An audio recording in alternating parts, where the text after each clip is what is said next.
স্বরাষ্ট্রমন্ত্রী সালাউদ্দিন আহমেদ কক্সবাজার সফরে এসে 7 দিনের মধ্যে কক্সবাজার সমুদ্র সৈকতের যে স্থাপনাগুলো আছে সেই স্থাপনা সরিয়ে ফেলার 7 দিনের আলটিমেটাম দিয়েছিলেন এবং আজকে চতুর্থতম দিনের মধ্যে আজকে এই যে কক্সবাজার সমুদ্র সৈকতের সুগন্ধা পয়েন্ট সেখানে অভিযান পরিচালিত হচ্ছে জেলা প্রশাসকের পক্ষ থেকে। এই মুহূর্তে আমরা এখানে সুগন্ধা পয়েন্টে এসে দেখতে পাচ্ছি এখানে অভিযান পরিচালিত হচ্ছে এবং জেলা প্রশাসকের সেই সিদ্ধান্তকে সম্মান জানিয়ে এই মুহূর্তে ব্যবসায়ীরা তারা নিজ উদ্যোগে তাদের নিজ দোকানগুলো তারা সরিয়ে নিচ্ছেন এমনটি কিন্তু আমরা দেখছি। যদিও ব্যবসায়ীরা বলছেন যেহেতু তারা এখানে জেলা প্রশাসকের পক্ষ থেকে বৈধ কার্ডধারী, সেই জায়গায় তারা অনুরোধ করেছেন যাতে তাদেরকে সুন্দরভাবে পুনর্বাসন করা হয় যাতে তারা সুন্দর করে ব্যবসা করতে পারে।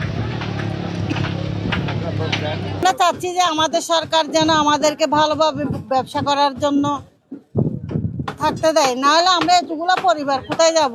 20,000 মানুষের রিজিক দোকান গাড়ি নিয়েছেন, আপনারা যদি নিরাপত্তা দিতে পারেন প্রশাসন, আপনারা দোকান তুলে দিতে পারছেন। আমরা তুলে নিয়েছি, আমরা সিলেট জানাইছি তো এই বেসালাত সবকে। স্বরাষ্ট্রমন্ত্রী এক সপ্তাহ আগে একটা কথা বলছিল, বীজ ক্লিন করতে হবে, সেটা যে আমাদেরকে উচ্ছেদ করতে হবে সেটা আমরা জানতাম না। আর এখনও আমরা যে ইলেকশনের যে ভোট দিছি, এই যে ভোটের কালিও যায় নাই হাতের থেকে, দেখেন আপনারা ভালো করে। এর আগে আমাদের উপরে এত বড় আঘাতটা রাষ্ট্র থেকে করা উচিত না, যেখানে রাষ্ট্র জনগণকে কর্মসংস্থানের ব্যবস্থা করে দিবে, সেখানে 4,000 পরিবার একসাথে রাষ্ট্র কিভাবে উচ্ছেদ করতে পারে কোনো সতর্কবাণী ছাড়া, আমরা রাষ্ট্র থেকে জানতে চাই। প্রশাসন বলা হয়েছে আমাদেরকে যাতে চলে যেতে, পরবর্তীতে ওনাদের পক্ষ থেকে ওনারা আমাদের জন্য ব্যবস্থা গ্রহণ করবে, এটাই বলা হয়েছে প্রশাসনের পক্ষ থেকে। আমাদের দাবি দেওয়া হচ্ছে এখানে আমরা অনেক ইনভেস্ট করছি, আমাদের অনেক টাকা লস হয়েছে। আমাদের দাবি দেওয়া হচ্ছে অতি অল্প সময়ের মধ্যে আমাদেরকে দ্রুত প্রশাসনের পক্ষ থেকে আমাদেরকে পুনরায় অন্য কোনো স্থানে স্থাপিত করা হোক।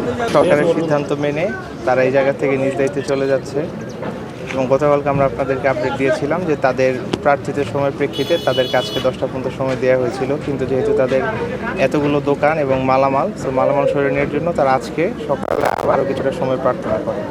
তার প্রেক্ষিতে তাদেরকে সেই সময়টুকু দেওয়া হয় এবং সেই সময় ধরেই তারা এটা সরিয়ে নিচ্ছে। আপনারা দেখতে পাচ্ছেন যে তারা তাদের দোকানগুলো সরিয়ে নিচ্ছে। সো আমাদের উচ্ছেদ কার্যক্রমটা এইভাবে চলমান থাকবে। এই জায়গাটা যখন সরিয়ে নেওয়া হবে সেক্ষেত্রে এখানে জেলা প্রশাসন আসলে অন্য কোনো উদ্যোগ নেবে কিনা? এই সিদ্ধান্তটা আসলে পরবর্তীতে ঊর্ধ্বতন কর্তৃপক্ষই নিবে, এটা তারা সবার সাথে বসে তারা সিদ্ধান্তটা নেবে, এই মুহূর্তে বলা সম্ভব না। এবং আজকের মধ্যে শেষ হবে কিনা এই উচ্ছেদ কার্যক্রমটা? জি, এই অংশটুকু আশা করি আসলে। অনেকে অভিযোগ করছেন যে জেলা প্রশাসন এখানে কার্ডের যে অনুমোদন সেটা দিয়েছে, এই ব্যাপারটা আসলে আপনারা কিভাবে দেখছেন?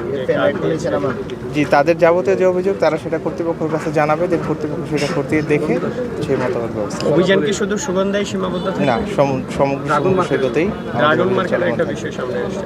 জি, আমরা আগে বীজটা ক্লিন করি, দেন ধাপে ধাপে সবগুলোই করা হয়।